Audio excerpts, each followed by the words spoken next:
Hello, I'm Lucinda, arts writer and educator from South Africa. This podcast is an invitation to explore with me Henri Matisse's Red Studio. It is suitable for art enthusiasts, art educators, and art students. It was first published in the Daily Maverick under the title A Personal Contemplation of Henri Matisse's The Red Studio, L'Atelier Rouge. For the first time in over a century, MoMA, or the Museum of Modern Art in New York, is currently exhibiting Matisse's painting, The Red Studio, as part of an exhibition of the same title. Also showing are 6 surviving paintings, ceramics, and the 3 sculptures that are featured in the painting. This exhibition closes on February the 26th, 2023. Of the Red Studio, Matisse is reputed to have said to a visiting journalist, "I like it, but I don't completely understand it.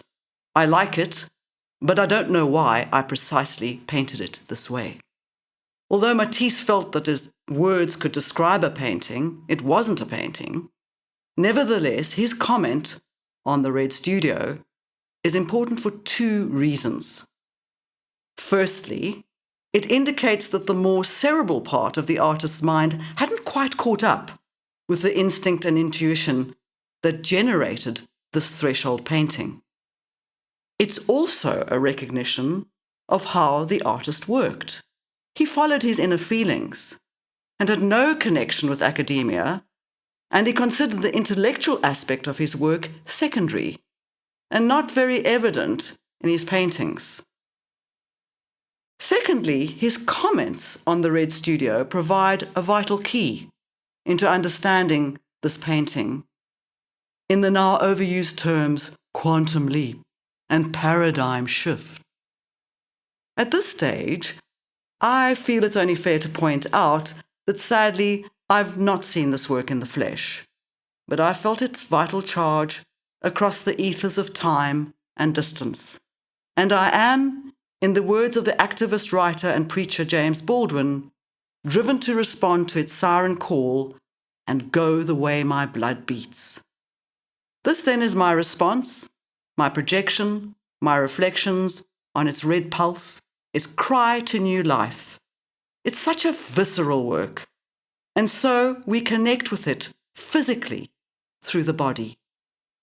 The Red Studio bursts through the stale Renaissance obsession with constructing a believable 3-dimensional illusion of the real world on a 2-dimensional plane, an approach that ruled for 500 years. The Red Studio flattens perspective, as if to both expose the illusion of 3D surfaces and in so doing so, emphasizes space. It touches on the void, our physical death, and the metaphorical one, and the absence of meaning.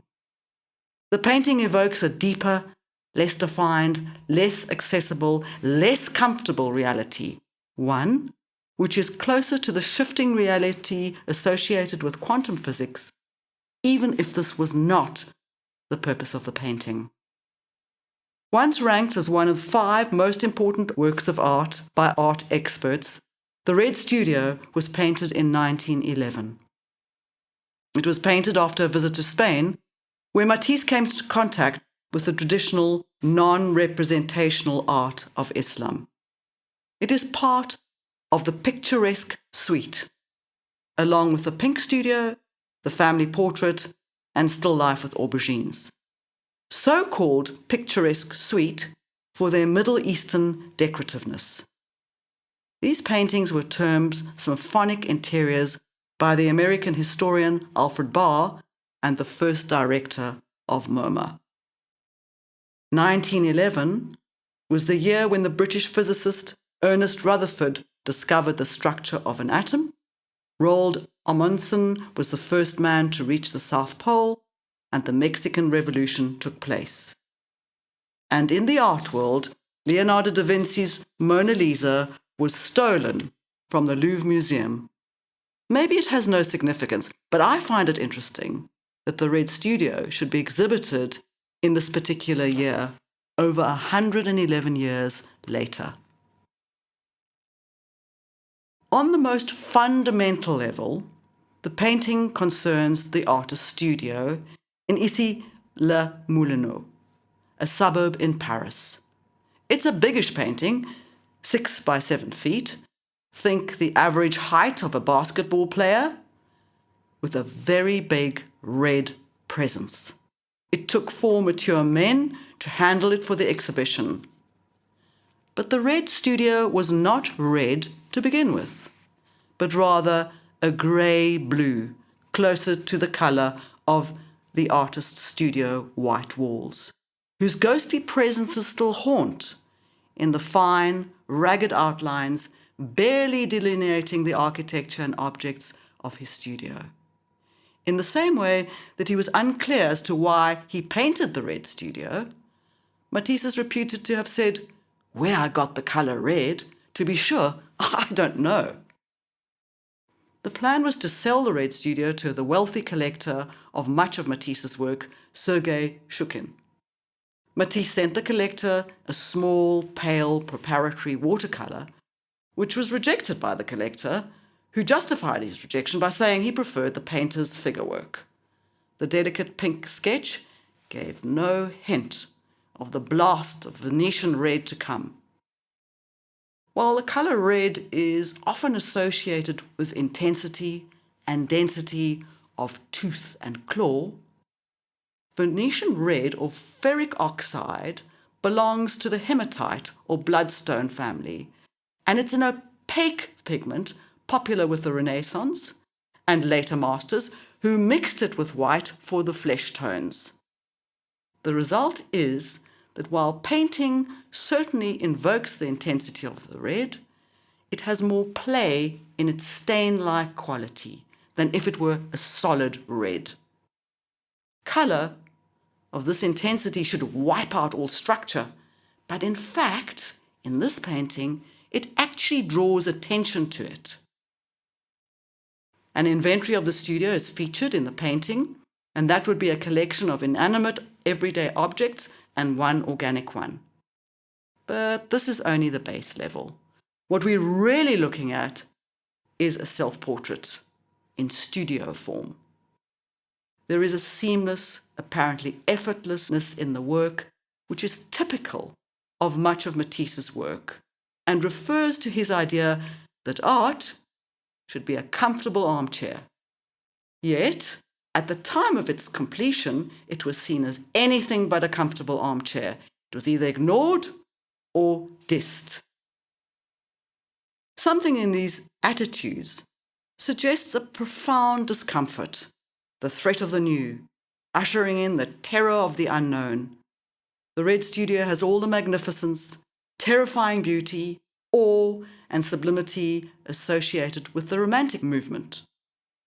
Painting is like a massive red panic attack, in which one's bearings are lost, the ego is threatened, and the carefully constructed illusory self is at risk of dissolution and disintegration. Death feels close.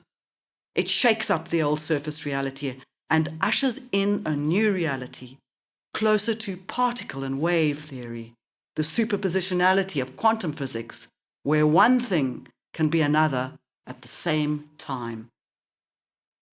As abstract mathematician and Buddhist practitioner Michael Behrens said in the short documentary The Art of Life, everything that's a deep conception of reality is in terms of two things that are opposites, that are mutually contradictory. Both need to strike reality.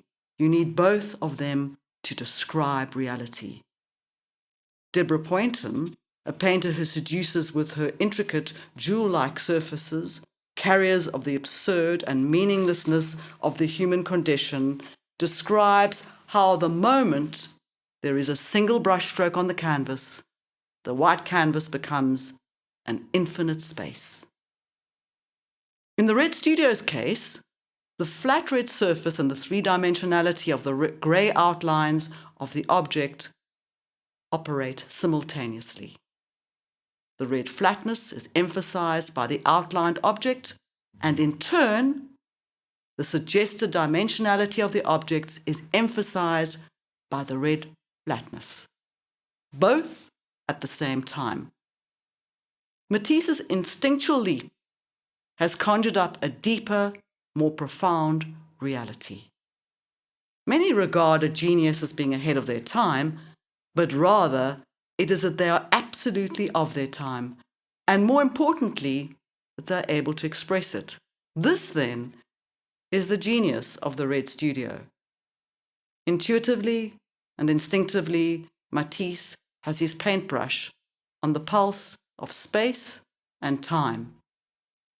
Perhaps the importance of the Red Studio is this, that it seems to possess the properties of a Japanese Zen koan or unsolvable puzzle used to train the chattering monkey mind. The Red Studio is not a painting to be solved in a tidy way. Rather, it's an awakening to there is no one solution, just more questions. It's a layered work that demands that we engage and grapple with it. Matisse's The Red Studio's real power lies in it as a work of contemplation and meditation, like the haunting colour fields of Rothko, which would follow. And of course, the painting's ability to hold the ever-expanding ripples of interpretation is the hallmark of powerful works.